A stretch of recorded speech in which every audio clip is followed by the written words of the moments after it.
Chelsea Football Club beat Manchester City Football Club because of a bad play from Joe Hart. Now, here is what Manuel Pellegrini said on whether Joe Hart is actually going to continue starting for the Etihad. So here was his quote very quickly. Let's pull that up. Pellegrini speaking on behalf of talking to players and the bad goal. I do it privately with the players. What do I think about the goal? I won't talk about it. What do I think about my goalkeeper's performance? I repeat, the analysis I do with individual players, I do with the players. How is the confidence? You must ask him how his confidence is. I hate that response, by the way. I just talk internally with the players. We repeat the story. We had absolutely the control of the game. We played very, very well in the second half. We didn't have any problem with Chelsea, but finally in the last minute we lost. We are losing stupid points.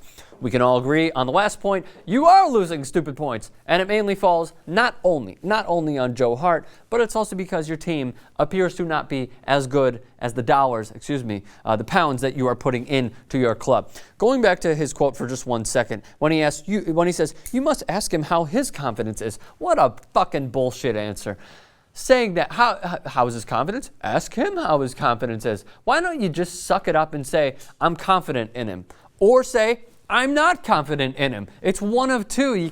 God, man. As being a part of the media, you hate seeing guys go on the middle of the fence. But out of anything, that shows to me that he's not confident in Joe Hart.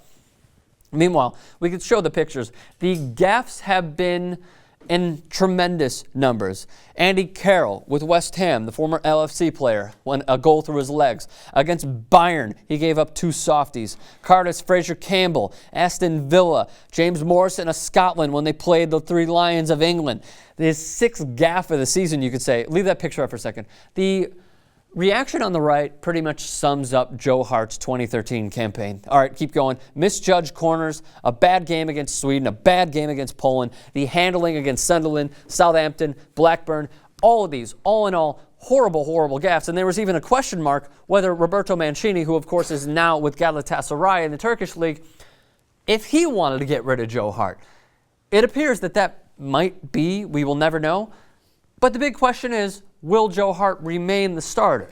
Is it because that he has simply been given a free pass year in, year out? He succeeded at such a, you could say, young age.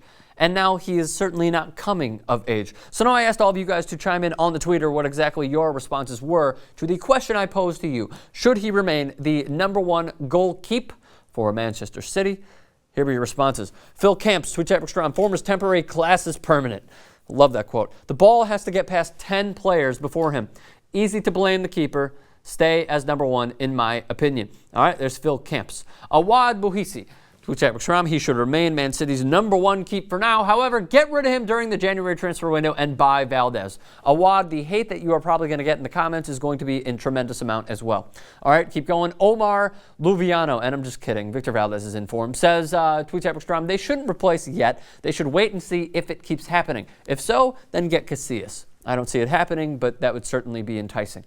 All right, Frederick Norden, solid name, Frederick. He has a lot to prove until January. If he keeps making mistakes, I think he'll be replaced.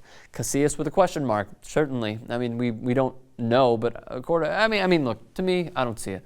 All right. Molinaro, he was one of the world's first keepers until that famous penalty by Pirlo, the cheeky chip shot in the Euros. And now even Torres scores on him. Dude, everyone loves to hate Torres. They love to hate him.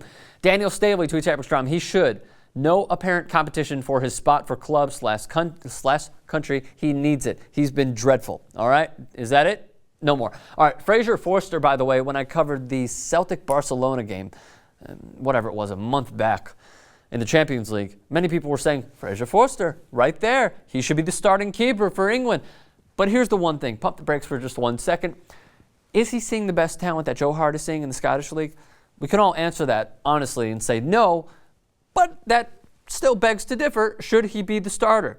Should Fraser Forster be the starter, that is? So leave a thought in the comments section below. Give this video a thumbs up, share with your friends, subscribe to TYTSports, and please do me a favor, check out our Indiegogo campaign. Link is in the description below.